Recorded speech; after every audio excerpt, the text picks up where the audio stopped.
getirdi yokluğun beni. Halimi bir görsen tanıyamazsın. Ölmeden öldürdü hasretin beni. Halimi bir görsen inanamazsın. Teselli ararım, çare bulamam. Yokluğun kötüdür, kaçıp gidemem. Nasıl çektiğimi tarif edemem. Halimi bir görsen tanıyamazsın. Halimi bir görsen inanamazsın.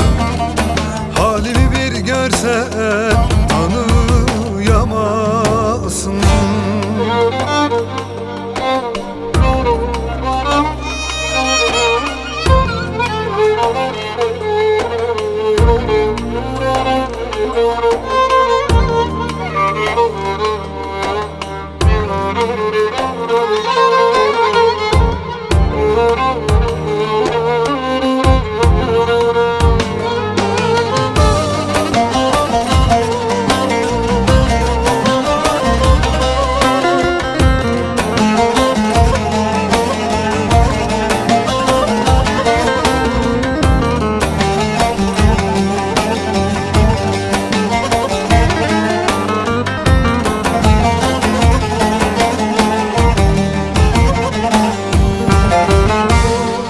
Çaresizim, bir şey gelmez elimden.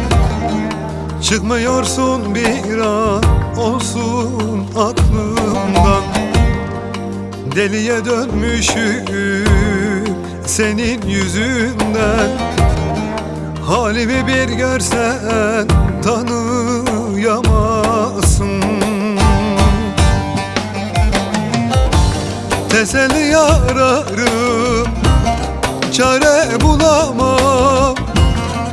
Yokluğun kötüdür, kaçıp gidemem. Nasıl çektiğimi tarif edemem. Halimi bir görsen tanıyamazsın. Halimi bir görsen inanamazsın. Halimi bir görsen tanıyamazsın. Teselli ararım, çare bulamam.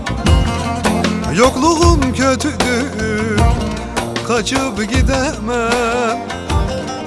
Nasıl çektiğimi tarif edemem. Halimi bir görsen